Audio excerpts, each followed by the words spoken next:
Hi, my name is Darren Hamer. I'm 47 years old and I live in London. I grew up in rural Wales. For those who don't know, Wales is a tiny little country to the west of England and before you get to Ireland. I grew up on a farm. I was very isolated from my schoolmates and any friends because I lived away from them. It's quite a distance to go to school. So I think all encompassed, it was a very lonely childhood. I've been dealing with depression, anxiety and other mental health issues since my teenage years and have been prescribed lots of different medicines and ways of dealing with it, but never actually came to the conclusion of BPD until a few years ago when it was suggested to me and I started reading up on it and saw that the traits fitted very similar to things I'd experienced in my life, obviously not all at once, but through my life, and got the diagnosis. At the worst, the BPD I carried was an extreme lack of self-worth, which then manifests itself through suicidal attempts, through self-harm, even down to sort of carrying no self-worth and no self-value in day-to-day life. I carried a lot of rage, a lot of anger in younger years, which was aimed at myself rather than anybody else, but it certainly didn't help anyone getting to know or live with me or experience me. I would say as years have developed, I've started to calm and handle that a lot better than I had in my younger years. Actually having a name put to what I was suffering helped me an awful lot to understand what I needed to do to get past this and to assist in having a better functioning life. Life these days is far greater. That isn't to say that it's perfect. Day in, day out, it can change. But personally, I would say on a day-to-day level, I am aware of the condition. I'm aware of what the possibilities are. I am aware how that relates to other people, and I am able to talk through that. I am able to handle that. I know when I need to take myself away and look after my own mental well-being.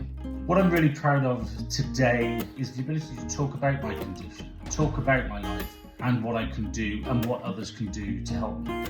That is something that I've never been able to fully do before. I've always sort of had a cross the exterior because I'm scared of being abandoned, of the neglect, but now I've become more comfortable within myself. I'm able to almost carry a sort of, this is me, like it or leave it. I work for a global technology company within a sales function, so many might think that that's not the ideal scenario for someone who deals with abandonment, neglect and anxiety, and it's certainly been a roller coaster ride of my life, but it's a career I've built for myself over 20 years now. I'm good at it and I've developed myself, and I believe it's also helped me with my communication skills to deal with my diagnosis. One of the things that I've learned in regards to a work condition is not to take everything to heart, which is something that in my life has always proven difficult, and in some ways that has helped. It's also helped to give me the possibility to handle different scenarios and different situations differently than what I would in my personal life, and that has then transitioned into how I can handle my personal life better. I'm a huge music fan, particularly live music. I will attend as many gigs as I can of as many music genres as possible. I also am a huge sports fan. For my sins, I've followed my national football team home and away since 2003, which has taken me to a large part of the world. I've presently done about 198 countries, so it works out to roughly about 48% of the globe, so I'd love to get over 50% in the next coming years. I love experiencing new cultures. Bizarrely, for someone who suffered from anxiety issues in my childhood, I love being put in new scenarios and new situations and experiencing new possibilities. I would love to spend my life with somebody, enjoying my life together, going through everything that sort of makes us happy. I would love to go cowboy ranching in the West. I've always had a love for cowboys and I love riding horses, so one day hopefully I'll get to do that. The other thing I'd like to do, I'd also one day like to actually surf Mavericks at Half Moon Bay in California.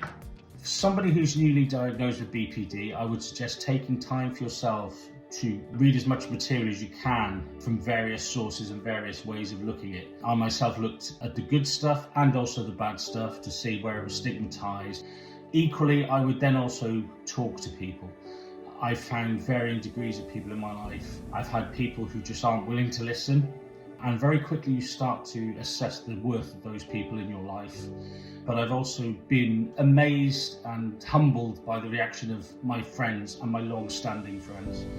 They frankly helped me to get through some very difficult times that I wouldn't have been able to do on my own. So just think about those relationships and those people who you're going to need at some point. The one thing that makes my life worth living is the friendships I've developed and the people who I have around me who check up on me, who engage with me, who go out of their way to speak with me and to build friendships with me.